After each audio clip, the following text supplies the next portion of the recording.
Asambleas de Dios, ríos de vida. También queremos apreciar un momento para orar por las naciones, especialmente por el Caribe, por lo que está sucediendo con el clima allí, amén. Así que le invito a que allí se disponga, allí incline su rostro un momento y use su fe. Recuerde que la oración eficaz del justo puede mucho. Y oremos por esta situación, por la hermana Ruby Arenas, que también se encuentra en Florida en este momento, para que Dios guarde su vida y su familia con la que está compartiendo allá.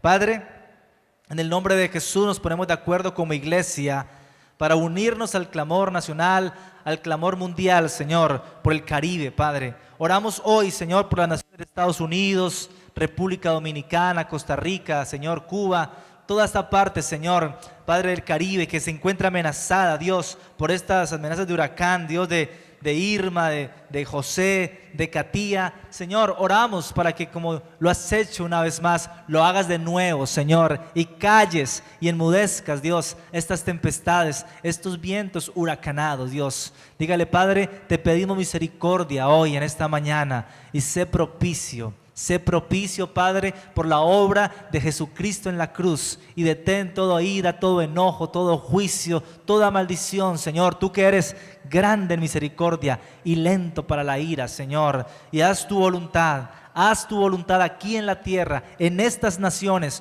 como en el cielo, Señor, pues tu voluntad es que nadie perezca, Señor, sino que todos procedan al arrepentimiento. Así que te pedimos tu voluntad, Señor, Padre, que nadie más muera, Dios, sino que todos tengan la oportunidad de conocerte y de ser salvos, Dios. Ven con tu reino, intercede, Señor, en este momento de la historia, Señor, y exáltate para que todos aprendan que tú eres el Señor. En el nombre de Jesús oramos a ti, Padre. Amén y amén.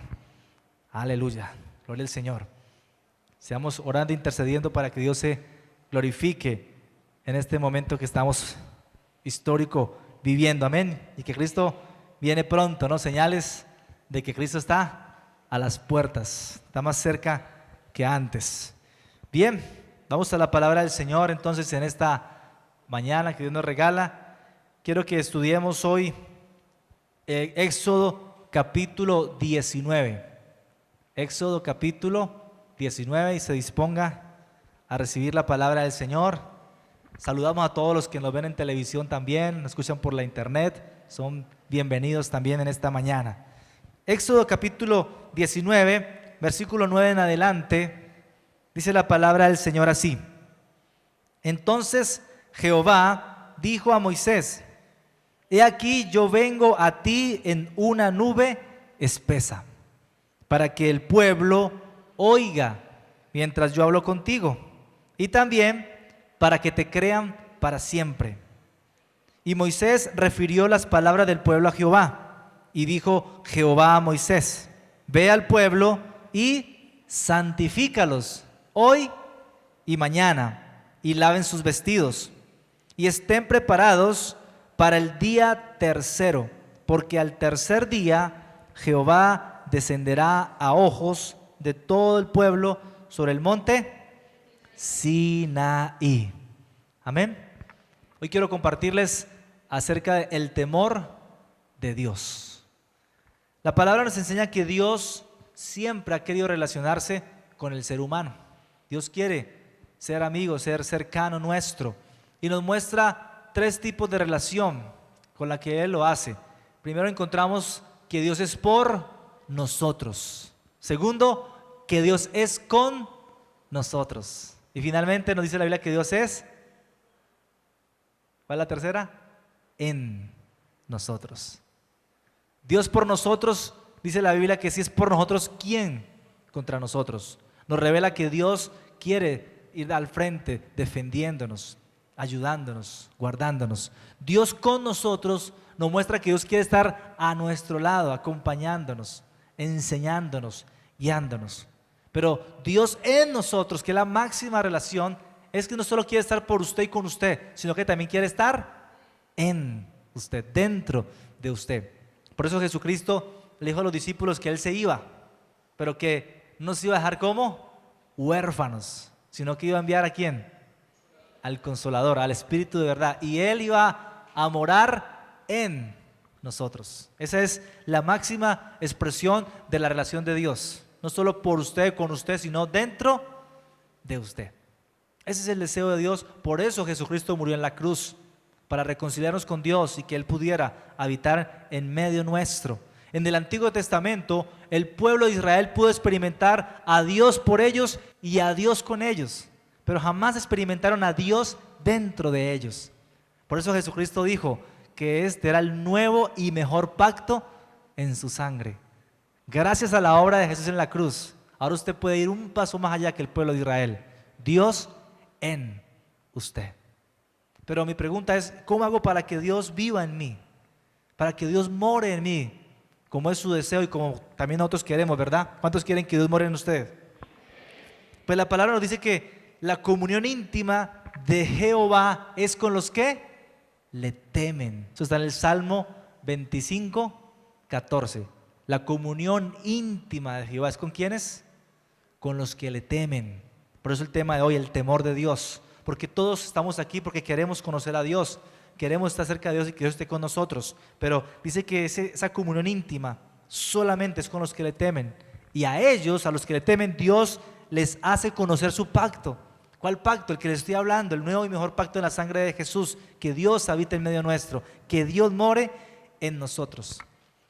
Y Éxodo 19 nos enseña la importancia del temor de Dios. Entonces, recapitulemos. El pueblo de Israel estaba cautivo en Egipto. ¿Cuántos años duraron cautivos en Egipto? 400 años aproximadamente. ¿Listo? Y Dios envió un libertador. ¿Cómo se llamó? Moisés. Dios escogió a Moisés para que los sacara de la esclavitud de Egipto y los llevara ¿a dónde? ¿A la tierra prometida? ¿A dónde tenía que llevarlos Moisés? Entonces la mayoría decimos a la tierra prometida, a la tierra de Canaán, a la tierra que fluye leche y miel. ¿Pero qué leímos allí? Al monte Sinaí. El monte Sinaí quedaba en el medio del camino entre Egipto y la tierra prometida. Ahora vamos a ver por qué. Entonces, Egipto era un símbolo de esclavitud. Y para nosotros, Egipto representa el mundo de pecado, de donde Dios nos ha liberado. ¿Cuántos han sido libres del mundo, del pecado? Y Moisés es un símbolo de Jesucristo. ¿Quién es el que nos liberó a nosotros? Jesús. Jesucristo es nuestro libertador.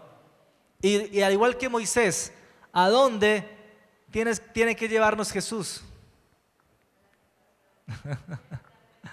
Entonces todos decimos al cielo, ¿verdad? Y gloria a Dios, ese es nuestro destino final. Esa es la gran meta. Pero mientras llegamos al cielo, hay que ir primero ¿a dónde? Al monte Sinaí. ¿Cuál es nuestro monte Sinaí? El monte Sinaí quedaba en medio del desierto. ¿Y cuántos años duró el pueblo de Israel en el desierto? 40 años. 40 años. ¿Por qué Dios primero quería llevarlos al desierto para luego sí finalmente a la tierra prometida? La tierra prometida era una promesa para ellos. Así que igual que nosotros, el cielo es una promesa para nosotros.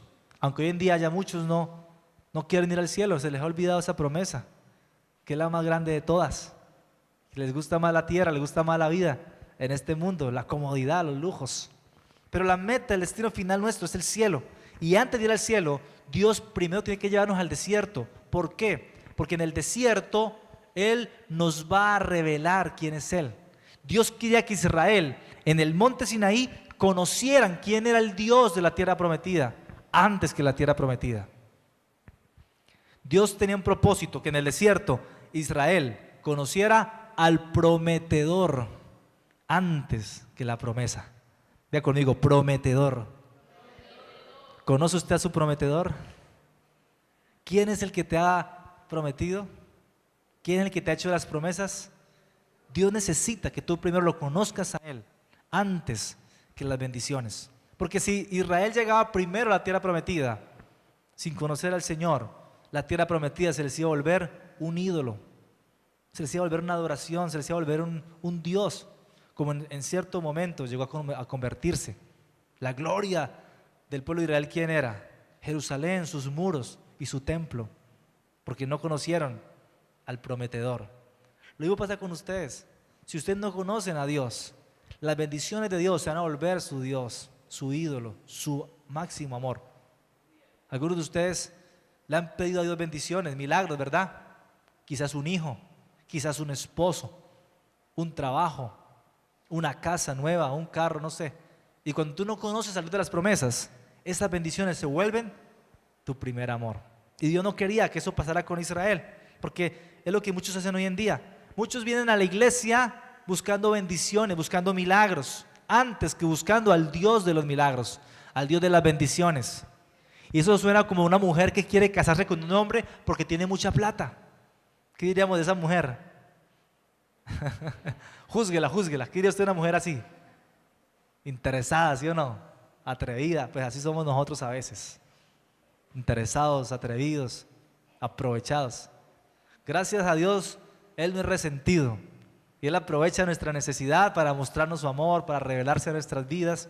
Pero recuerde que Él tiene un propósito más grande y es llevarnos al cielo. Pero antes necesita que tú le conozcas. Porque, como dicen por allí los memes en Facebook y en WhatsApp, ¿no? ¿Cómo quieres ir al cielo si te da pereza orar, hablar con el Dios del cielo? ¿Cómo esperas entrar al cielo si te da pereza leer la palabra de Dios del cielo? Y esa es una gran realidad. Si usted no conoce a Dios del cielo, usted nunca va a entrar al cielo. Déjeme decirle eso. Si usted no conoce a su prometedor, usted jamás va a heredar la promesa.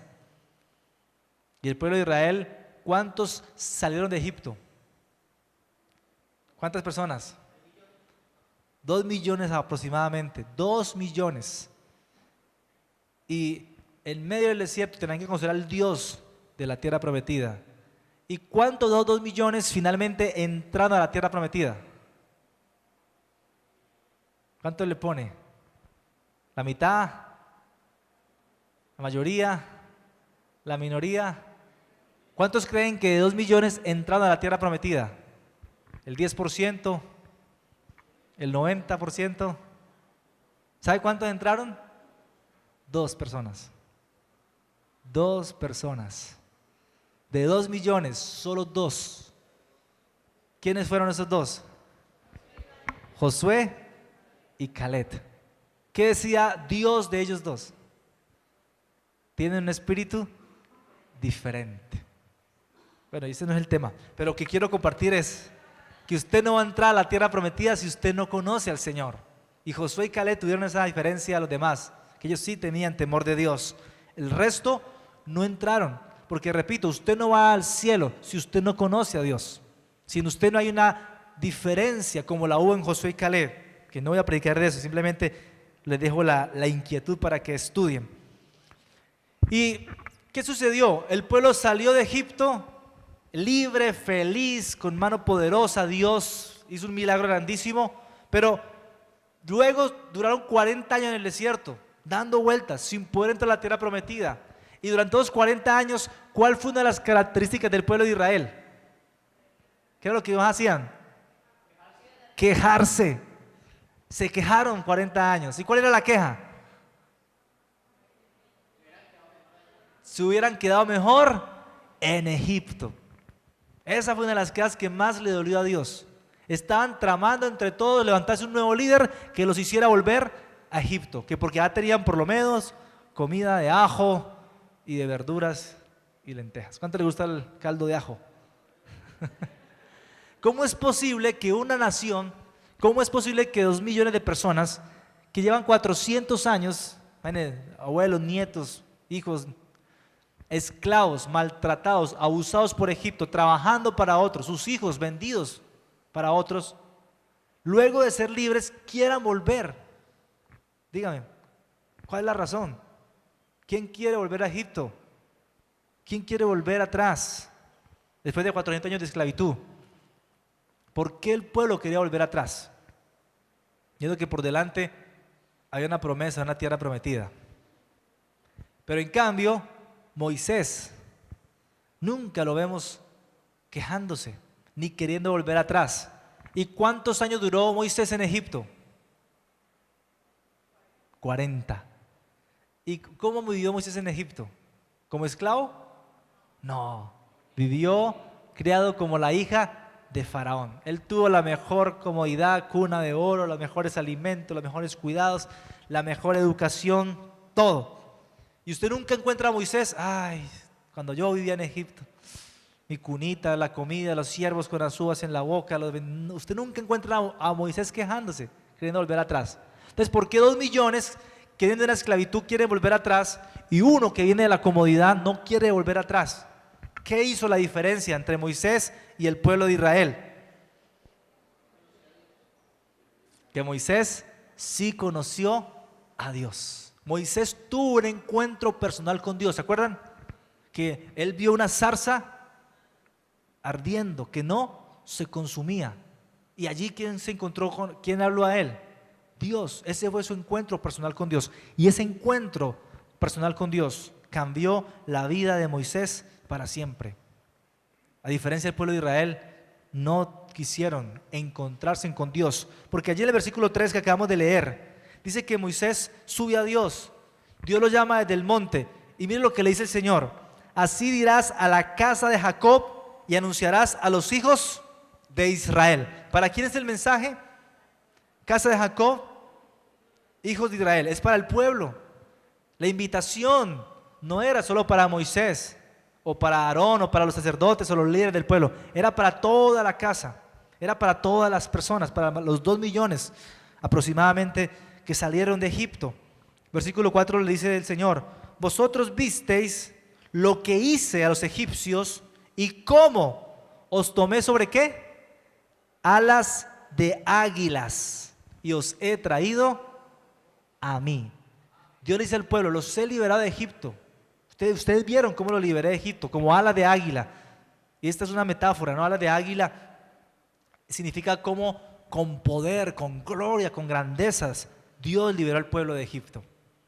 Y usa la palabra alas de águila porque un águila es capaz de levantarse un cordero, una oveja y llevársela. Es fuerte. Y así hice con ustedes: los tomé de la esclavitud y me los llevé, los saqué. Pero ¿para qué Dios los liberó y para qué los sacó? Dice: para traerlos a mí. Te les pregunto, ¿cuántos Dios los ha sacado de su Egipto? ¿Cuántos son libres gracias a Jesucristo? ¿Para qué Dios te ha sacado como alas de águila? Para traerte hacia Él. Dios te quiere para Él. Dios te quiere a ti para Él. Ese era el propósito. Entonces, la meta no era inmediatamente la tierra prometida, porque ¿qué le decía Moisés a Faraón? Deja ir a mi pueblo, ¿para qué? Para que adoren, ¿dónde? En el desierto. Dios quería un pueblo para Él. Dios llamó a su pueblo de Egipto para que le adoraran, para que tuvieran comunión con Él, comunión íntima con Él. Hizo todo su poder para lograrlo. Esa es la razón por la cual Dios también a ti te ha traído. Por eso está en este lugar, porque Dios quiere tener intimidad contigo. Es más, esa es la razón por la cual fuiste creada. Fuimos creados desde Adán y Eva. ¿Y para qué Dios creó a Adán y Eva? Para tener comunión con el hombre. Nos dice la Biblia que Él se paseaba en el huerto del Edén. Se paseaba para hablar con Adán y con Eva. Entonces, fuimos creados para tener comunión íntima con el Señor. Dígaselo a alguien: tú fuiste creado para tener comunión íntima con Dios. Entonces, así como Adán y Eva, ahora Dios escogió a Israel para que tuvieran también comunión íntima con Él, porque Adán y Eva ya sabemos que fallaron. ¿Y qué hace Dios? Versículo 10.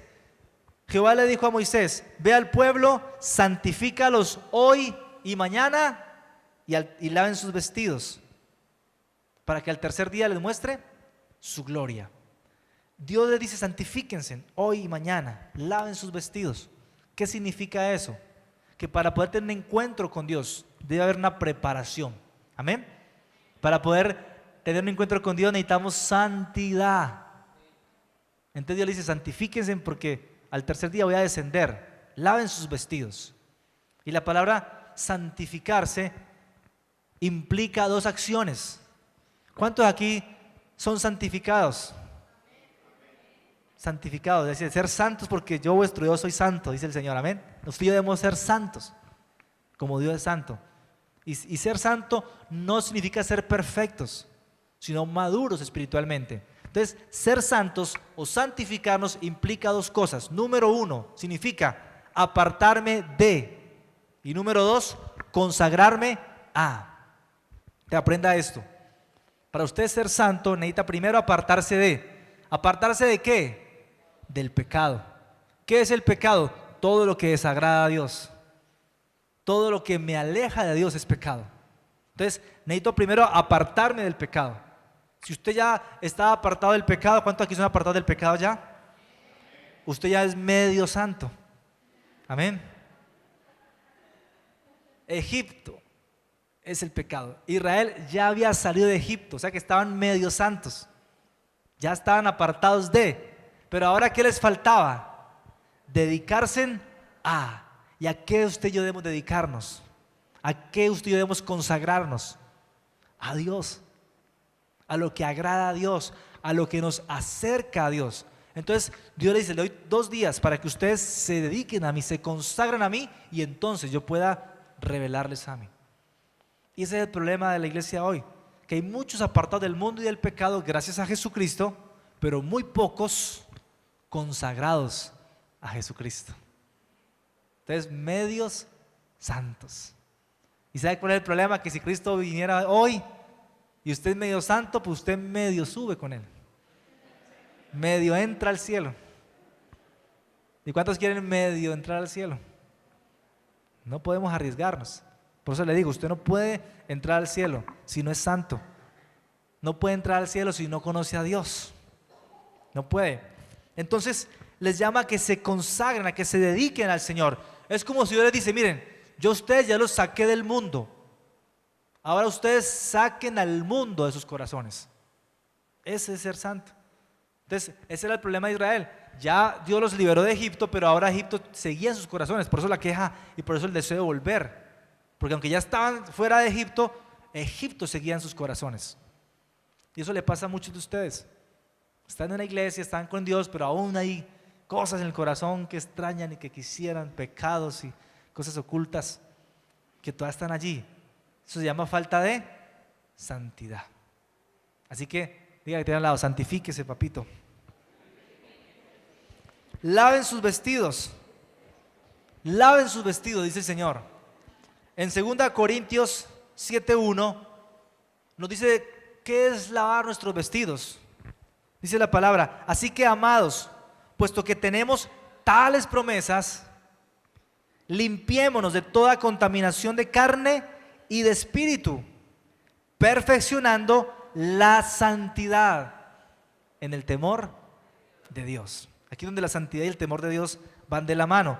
Otra versión actual dice, queridos hermanos, nosotros tenemos esas promesas de Dios. ¿Cuáles? La entrada al cielo, la de la vida eterna, la salvación. Entonces, purifiquémonos, santifiquémonos. ¿Cómo? Alejándonos de cualquier cosa que contamine nuestro cuerpo y nuestro espíritu. Y dice, dediquémonos nuestra vida por completo a Dios, mostrando el temor, decía la otra versión, aquí dice el respeto que le tenemos. Entonces, eso es santificarnos, apartarnos de toda contaminación y dedicarnos a Dios por completo, con temor, con respeto. 2 cosas: apartarse de lo que lo contamina, lo que desagrada a Dios, y dedicarse completamente a lo que agrada a Dios. Esa es su meta. Para eso Dios te lleva al desierto. Para eso Dios, el desierto hoy en día es la iglesia. La iglesia es el desierto para el pueblo de Israel. Estamos en la iglesia preparándonos, santificándonos para entrar a la tierra prometida, que es el cielo, la vida eterna, la venida de Jesucristo. Y entonces el versículo 11 dice, y estén preparados porque el tercer día Jehová descenderá a ojos de todo el pueblo sobre el monte Sinaí. Entonces mire que Dios los sacó con ala de águila para traerlos a Él. Y ahora les dice, y les voy a revelar mi gloria. Me voy a mostrar a los ojos de todo el pueblo. Porque ese es el deseo de Dios, que todos le conozcamos, que todos tengamos un encuentro con Él, porque lo necesitamos. ¿Y el pueblo cómo creen ustedes que se sintió después de esa noticia? ¿Cómo cree usted que se sintió el pueblo cuando le dijo, en 3 días Dios va a descender para que le conozcamos? ¿Se imagina? Ellos han visto los milagros de Dios, 10 plagas sobre Egipto, pero no hayan visto a Dios todavía. Y les voy a mostrar mi gloria. Estaban emocionados, estaban felices, todo el mundo se santificó, todo el mundo se preparó. Y efectivamente llegó el día tercero, ¿y qué ocurrió? Dios comenzó a descender sobre el monte Sinaí. El monte Sinaí queda en medio del desierto, y en la cima del monte, allí dice que bajó la nube espesa, y habían relámpagos, truenos, el monte humeaba, era asombroso, era algo estruendoso. Dios descendió, Dios se mostró al pueblo, Dios quería que el pueblo le vieran con sus ojos. Pero, ¿qué hizo el pueblo? Versículo 18, en el capítulo 20, Éxodo 20, 18. Cuando el pueblo lo vio, temblaron y se pusieron de lejos. Al ver la gloria de Dios, el pueblo se alejó de Dios, huyó de Dios, se escondió de la presencia de Dios. ¿Por qué? ¿Por qué el pueblo corrió? ¿Por qué no pudieron aguantar la presencia de Dios? ¿Qué sucedió? Ya les dije, ellos están acostumbrados a experimentar los milagros de Dios. Ninguna nación como Israel experimentó tantos milagros como ellos. Imagínense, 10 plagas, quebrantando cada dios de Egipto, que ellos por 400 años hayan visto adorar. Finalmente el mar Rojo se abre, un mar abriéndose, usted lo lee y usted lo se imagina, pero eso es un tremendo milagro. ¿Cuándo alguien ha abierto un mar? Ellos vivieron esa experiencia, pasaron por el mar, tierra seca, y luego el ejército de Faraón, Egipto, que era otro dios, el último dios que faltaba, se ahogó cuando el mar se cerró. Luego, ¿qué sucedió? Una columna de fuego los acompañaba de noche, porque el desierto de noche es frío, hay culebras, hay escorpiones, alacranes, y el fuego los calentaba y ahuyentaba a las bestias. Y de día una nube les daba sombra en medio de un desierto, ¿se imagina? Tenían hambre, maná del cielo. Estaban aburridos del maná, carne. Tenían sed, agua de la roca, agua en una peña en medio de un desierto. Ellos experimentaron lo que nadie más experimentó. Pero cuando Dios desciende, ¿qué hacen? Corren, huyen, se esconden. ¿Por qué podían vivir en una atmósfera de milagros, pero no pudieron acercarse a la presencia de Dios? Porque amaban los milagros de Dios, pero cuando Dios llegó, corrieron y se escondieron de Él. ¿Saben por qué? Porque usted puede esconder el pecado en medio de una atmósfera de milagros, pero no puede esconderlo delante de la presencia de Dios. Ellos habían lavado sus vestidos, pero en su corazón, les repito, todavía estaba ¿qué? Egipto. La gloria de Dios revela, mis hermanos, lo que hay en nuestro corazón. La gloria de Dios revela todo, todo. Por eso Jesucristo dijo que cuando Él venga por segunda vez, en aquel día muchos le dirán, pero Señor, si en tu nombre hicimos ¿qué? Muchos milagros, y hasta echamos fuera demonios, y hasta profetizamos, atmósfera de milagros. Y Jesús ¿qué les dirá? Nunca los conocí, apartados de mí, malditos, al fuego eterno. ¿Cómo es posible que esta gente haya vivido una atmósfera de milagros y cuando Cristo venga, Él les diga, no los conozco, pero si en tu nombre predicamos, en tu nombre hicimos bienes, aparten de mí, malditos? ¿Cómo es posible que haya gente que viva en medio de los milagros, Dios los use en milagros y Dios no los conozca? ¿Cómo es posible? Mira lo que dice la palabra del Señor.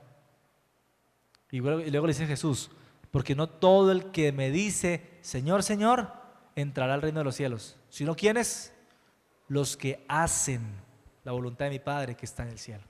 O sea que esa gente nunca fueron conocidos por Dios y jamás hicieron la voluntad de Dios. O sea, jamás La segunda parte, se consagraron, se dedicaron a hacer la voluntad de Dios. Pero le repito, si usted ya está apartado del mundo gracias a Jesucristo, pero no está consagrado a hacer la voluntad de Dios, usted no va al cielo, usted no es salvo. Mateo 7:21 es este que acabamos de leer, es el versículo más terrorífico de la Biblia. Usted no puede seguir siendo medio santo. Tiene que dedicarse a hacer la voluntad del Señor, a lo que le agrada, porque si no, ese día te dirá el Señor: no te conozco, nunca te vi en mi presencia, nunca te vi, nunca estuviste conmigo, nunca tuviste tiempo para mí. Hiciste muchas cosas, pero para mí nunca sacaste tiempo. Nunca te vi en mi presencia, nunca estuviste delante de mí en oración. Así que, ¿podemos ocultar el pecado en una atmósfera de milagros? Sí. ¿Usted puede ocultar el pecado en la iglesia? Sí. ¿Usted puede engañar al pastor, a los líderes? Sí. ¿Puede llevar una doble moral? Claro que la puede llevar. Pero cuando esté delante de Dios, ella lo revelará todo. Y Dios no puede ser burlado, dice la palabra. Nadie va a entrar al cielo con mentiras. Por eso Jesús también enseñó en Lucas 12:4. Mas yo os digo, amigos míos, no temáis a los que matan el cuerpo y después nada más pueden hacer. No le tengan miedo a los que matan el cuerpo, no le tengan miedo a la muerte. El 5 dice: yo les enseñaré a quién sí deben temer. Dice: temed a aquel que después de haber quitado la vida tiene poder de echar en el infierno. Sí, os digo, a este temed. ¿Quién es el que puede, después de quitar la vida, echar el alma en el infierno? ¿Quién? El Señor. A Dios es el que debemos temer. ¿Pero a quién le teme más usted? A los hombres. ¿Le teme más a quién? A los fuertes, a los poderosos, a los huracanes, a los terremotos. Un terremoto, un temblor y todo el mundo se arrepiente, ¿sí o no? Hasta el ateo cree en Dios en ese momento. Pero pasa el terremoto, pasa el temblor y ya, siguen su vida sin dedicación a Dios. Una crisis, todo el mundo busca a Dios. Pasa la crisis, sigue sin dedicación a Dios. No, eso no es temor de Dios. A Dios es a quien debemos temer, dice la palabra del Señor. ¿Y por qué Jesús está diciendo esto? Y mire que está en el Nuevo Testamento, estaba en el Nuevo y Mejor Pacto. ¿De qué está hablando Jesús? El versículo 2, Él ya les había dicho: porque nada hay encubierto que no haya de descubrirse, ni oculto que no haya de saberse. O sea que delante de Dios, mis hermanos, no podemos esconder nada. Si todavía en tu corazón hay pecado oculto, si todavía tienes a Egipto en tu corazón, Dios lo sabe, Dios lo sabe. Y cuando Cristo venga, ese pecado oculto te hará correr, te hará correr.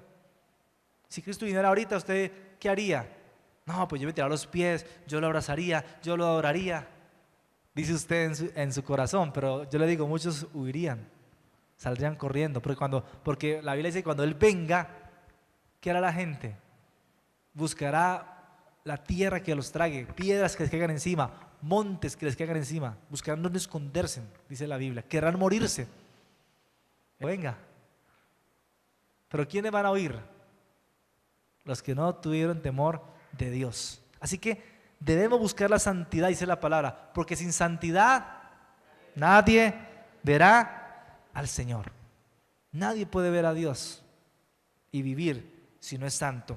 Entonces el pueblo huyó, y en el versículo 19, Éxodo 20:19, le dicen a Moisés: no, Moisés, habla tú con nosotros y tú habla con Dios. Pero nosotros no queremos hablar con Dios. Entonces no quisieron ir a encuentro. ¿Cuántos ya fueron a encuentro, a retiro de libertad en Cristo? El pueblo de Israel no quiso ir a un encuentro con Dios. Huyeron. No, es que ya me comprometen. No, es que ya me sacan los demonios. Moisés le dice algo clave que está bien para nosotros hoy en día. Él les dice: no temáis, porque para probaros vino Dios, para que su temor esté delante de vosotros, para que no pequéis. Y mire este pasaje, mis hermanos. Él dice: no teman, para probarlos ha venido el Señor. ¿Cómo así que no teman y que Dios ha venido para probarlos? Parece como contradictorio, ¿cierto? No teman porque Dios ha venido para que tengan temor. No teman porque Dios ha venido para que tengan temor. Entonces uno dice, no entiendo, ¿cómo así? Pero resulta que el no teman de arriba es diferente al tengan temor de Dios de abajo. El no teman de arriba es no tengan miedo. No tengan miedo. Y el para que tengan temor de Dios de abajo significa respeto y honra por el Señor. Así que Dios quería que ellos tuvieran un encuentro con Él. ¿Para qué el encuentro? Para que el pueblo no tuviera miedo de Dios, sino que tuvieran temor de Dios. Y el temor de Dios que iba a producir en ellos, dice, para que no pequéis. El temor de Dios, mis hermanos, es una herramienta que Dios nos ha dado para que no pequemos. Una persona que tiene temor de Dios no peca. Y eso fue lo que hizo la diferencia entre Moisés y el pueblo. Moisés tuvo un encuentro con Dios, por lo tanto tuvo temor de Dios. Israel no tuvo el encuentro con Dios, por lo tanto dice que murieron en el desierto, quedaron tendidos, no entraron a la tierra prometida. Hoy es igual, mis hermanos, hoy es igual. El que conoce a Dios, ha tenido un encuentro con Dios, tiene temor y no peca. Pero el que peca en la iglesia es porque no ha conocido a Dios, por lo tanto le tiene miedo, pero no temor. Tiene miedo que Cristo venga, pero no le tiene temor a Dios. El verdadero cristiano, el Hijo de Dios, no tiene miedo de que Cristo venga, al contrario. ¿Qué dice la Biblia? El Espíritu y la iglesia dicen, ven, ven Señor Jesús. Y Pablo dice, bienaventurados los que aman la venida del Señor. ¿Por qué? Porque ellos heredarán corona de gloria. O sea que nosotros debemos amar la venida del Señor, debemos orar que Jesús venga pronto. La gloria de Dios atemorizó al pueblo y la idea no era esa, era al contrario, era para que le tuvieran temor, respeto y alejarlos del pecado, porque Dios, vuelvo y repito, es un Dios santo, es un Dios temeroso, sí, es amoroso, es nuestro Padre, pero hay que respetarlo, hay que honrarlo, amén. Y el pueblo necesitaba aprender eso, con Dios no se puede jugar. Usted y yo no hemos recibido un espíritu de temor, dice la Biblia. No hemos recibido espíritu de temor. Cuando habla de temor dice de cobardía, de miedo. Sino que hemos recibido ¿qué? Amor, poder, dominio propio. El mundo tiene miedo de Dios. Los cristianos tenemos amor o temor por Dios. Así que el hombre que le teme a Dios no tiene nada que ocultar. El hombre que le teme a Dios está preparado para la venida de Cristo o para morir en cualquier instante. En cambio, el que no tiene temor de Dios tiene miedo de Dios. El único miedo que usted debe tener, ¿sabe cuál es? El miedo a pecar. El único miedo que usted debe tener es el miedo a alejarse de Dios. Debe tenerle miedo a aquellas cosas que lo apartan de Dios. Así que es por el temor de Dios que usted puede mantenerse alejado del pecado. Un evangelista muy famoso que cometió un crimen y fue a la cárcel, dijo en la entrevista, estando en prisión, lo siguiente: esta prisión no es el juicio de Dios por mi pecado, sino su misericordia. Porque si yo hubiera seguido como iba, hubiera ido al infierno. El hombre estaba arrepentido después de haber engañado, robado y asesinado. Fue un cristiano, pero ahora estaba quebrantado, preso por la misericordia de Dios y arrepentido. Y luego le preguntan en la entrevista, bueno, ¿y entonces usted por qué hizo todo lo que hizo? ¿En qué momento usted dejó de amar a Jesús? Y la respuesta de él es sorprendente. Él dijo, nunca he dejado de amar a Jesús, siempre lo amé. El problema es que no le tenía temor, no le tenía respeto. Él no era el primero en mi vida. Y este testimonio, mis hermanos, es un ejemplo de muchos en la iglesia hoy. Posiblemente usted también ama a Jesús, como este hombre, pero no le tenga, quizás no tengas el respeto de Él, quizás no tengas temor de Él, porque Él no es el primero en tu vida, Él no es el único Dios en tu vida, y por eso no te importa desobedecerle, deshonrarle, desilusionarle, no te importa romperle el corazón a Dios, haciendo lo que le desagrada a Él. Así que no puedes, mis hermanos, seguir así, amando a Jesús y sin temerle, porque es posible amar a Jesús sin temerle. O si no, pregúntele a los hijos cuántos aman a los padres. Todos le dirán que sí, pero luego evalúe cuánto lo honran, cuánto le temen, y se da cuenta que muchos hijos no respetan a los papás. Así que, aunque vivían en una atmósfera de milagros, aunque mantenían en la gloria del Señor en cuanto a su presencia, no quisieron encontrarse con Él. Y por eso no hubo temor de Dios en su vida. No hubo tierra prometida para ellos. No hubo salvación. ¿Usted se imagina cómo se sintió Dios? Todo lo que hace para manifestar a su pueblo y que el pueblo no vaya. Por eso Jesús dijo, ¿no? El reino de los cielos es semejante a un hombre que hizo una fiesta, preparó todo, mandó las invitaciones y nadie quiso ir. Así se sintió el Señor. Nadie quiso ir a su fiesta. Entonces, ¿qué dijo Jesús? ¿Qué hará el Señor? Pues llamará a otros que no estén invitados y los obligará a ir. Pero la fiesta se va a hacer. Entonces, el Señor va a venir con usted o sin usted. El cielo se va a llenar con usted o sin usted. Pero usted es el invitado. Así que no deje al Señor plantado. El pueblo dijo, no queremos un encuentro con Dios. Ve tú y habla con Dios y nos manda la razón. ¿Qué dijo Dios? Y eso es mucho en la iglesia.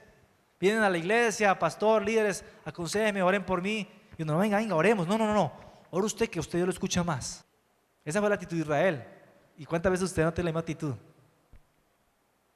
A veces tenemos la misma actitud, ¿sí o no? Dios no quiere intercesores, no quiere mediadores.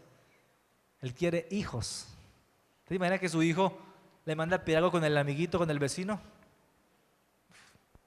Sí, lógico, ¿cierto? Entonces, en el versículo, en Éxodo 19:24, Jehová le dice a Moisés, ve, desciende y subirás tú contigo. Mas los sacerdotes y el pueblo no traspasen el límite para subir a Jehová, no sea que se hagan ellos estrago. O sea, Dios le dijo a Moisés, sube con Aarón, para que Aarón también tenga un encuentro conmigo y sea el sumo sacerdote del pueblo. Aarón fue el sumo sacerdote, fue el principal sacerdote. Y recordemos que un sacerdote, ¿qué es? Es un mediador, es un intercesor. Pero ¿qué pasó con Aarón? Aarón no fue con Moisés, como Dios le había dicho. Aarón no subió a la cima del monte, al igual que Moisés. Moisés subió solo. ¿Y se demoró cuánto tiempo? 40 días. Y en eso 32:1 dice que viendo el pueblo que Moisés se demoraba para bajar, ¿qué hicieron? Se acercaron a Aarón, al líder que había quedado encargado. ¿Y qué le dijeron? Levántate, haznos dioses que vayan delante de nosotros, porque a este Moisés, el varón que nos sacó de la tierra de Egipto, no sabemos qué le haya acontecido. Y mira el resultado de no tener temor de Dios, el resultado de no conocer a Dios. El pueblo, que dice, Dios no respondió a mi oración, Dios está muy demorado, busquemos otro Dios. En la iglesia llevo tanto tiempo orando por una necesidad, Dios no me ha respondido, vamos a otra religión, o al brujo, o al hechicero, vamos a esto para la suerte, hagámonos este. Busquemos otro Dios que nos lleve, que nos guíe, porque a este Moisés no sabemos qué le pasó. Así es tú, una persona que no tiene temor de Dios, que no ha conocido al Señor. Pero luego, ¿qué sucede? Le dicen a Aarón, y Aarón era el hermano mayor de Moisés. Se suponía que Aarón tenía que haber dicho, ¿cómo se le ocurre? Pero ¿qué hizo Aarón? Le dijo, bueno, tráigame en oro, tráigame los aretes, los anillos y hacemos un becerro, un ídolo para que lo adoremos.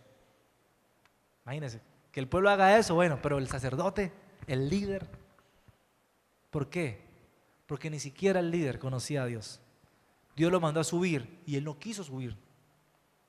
También tenía algo que esconder. Quiero enseñar eso, que cuando tú, como papá, como líder, como jefe, como lo que seas, no tienes temor de Dios, comienzas a agradar a la gente antes que a Dios. Comienzas a hacer lo que la gente te pide antes que lo que Dios te pide. Aarón no hizo lo que tenía que hacer, hizo lo que la gente le pidió. Pero tú siempre agradas a los demás, agradas a los que dirán, porque no tienes temor de Dios, no has tenido un encuentro con el Señor. Y entonces cuando está allí, ¿qué hace Aarón? Le traen el oro, dice que él mismo con sus manos le da forma con un buril y lo hace, lo funde. Y luego saca un becerro de oro y dice, pueblo de Israel, este es Jehová, el Dios que te sacó de Egipto, hagamos fiesta y celebremos para él. hicieron culto. ¿Usted se imagina? Todo el pueblo comenzó a alabar, empezaron a cantar allí, ¿no? Te doy gloria, gloria, te doy gloria. Ellos le cantaban así. O echó a la mar los carros del faraón. Oh, eso le cantaban al becerro. Jehová es mi guerrero. Oh, y cantaban a Jehová, adoraban a Jehová, pero con la imagen de un becerro de oro. Y cuando Dios mira eso, le dice a Moisés, desciende, porque tu pueblo, le dice a Moisés, ¿sea qué? Corrompido. Aarón hace un becerro de oro y dice, este es Adonai, el Señor. No, él dice, este es el mismo Yahvé, el mismo Dios del cielo, el mismo Dios eterno. O sea, cogió la grandeza de Dios y la rebajó, la redujo a un ídolo, a una imagen. Y Dios se enoja. ¿Cómo se le ocurre? Vaya, Moisés desciende ya que su pueblo está corrompido. Y Moisés desciende. Y cuando desciende, ¿qué le dice a Aarón? ¿Qué te ha hecho este pueblo para que traigas tan gran pecado? O sea, es que odias al pueblo, que no lo quieres, ¿cómo te ocurre hacerles eso? ¿Y qué dice Aarón? No te enojes conmigo, Señor, o sea que ese pueblo es malo. Ellos me pidieron un becerro, trajeron oro, yo le eché al fuego y salió ese becerro. Así dijo. O sea, fue un milagro de Dios. Jehová lo hizo. Y es Jehová. Esa fue la respuesta que hizo Aarón. Salió ese becerro. Pero es una mentira. Ahora, preguntemos, ¿por qué Aarón hizo un becerro? ¿Por qué no hizo una paloma, una cruz, un águila, no sé, un fuego, una zarza? Pero ¿qué quiero decirles? Muchos de ustedes hacen lo mismo. Los que no conocen a Dios, los que no han tenido un encuentro con Dios, hacen lo mismo. Vienen a la iglesia y cuando oran, ¿usted qué Dios tiene en mente? ¿Se imagina a Jesús, el de la película de Semana Santa? ¿O se imaginan el Jesús que en la cruz? ¿Qué Jesús se imagina usted? ¿O se imagina el Jesús que usted mismo se ha creado? No, pues dicen que Jesús es bueno, que Él perdona pecados. No, entonces Jesús es bien. Él sabe que yo soy débil, que soy pecador. Él me entiende. Y de pronto ese es su Jesús. Pero yo le pregunto, ¿ese Jesús que tú tienes en tu corazón, en tu mente, es el mismo sentado a la diestra del Padre? Ese Jesús el que tú has creído, que tú en tu mente es Jesús, es igualito al único Jesús verdadero que está en el cielo, glorioso, al que ha de venir. O el que tú te imaginas, el que tú has entendido, el que te enseñó la tradición. Por eso tú no ves aquí imágenes, ni usamos escapularios, ni usamos nada de esas cosas, porque eso es reducir la gloria de Dios. Cuán hermoso eres, Jesús, son tus palabras, es tu amor. Vamos, díselo. Cuán glorioso eres, Jesús, eres Jesús, es tu poder, es tu poder, es tu cruz. Decláralo, la que me salvó, me rescató. Momento allí, nos dio libertad. Te doy gloria, gloria.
Asambleas de Dios, Ríos de Vida.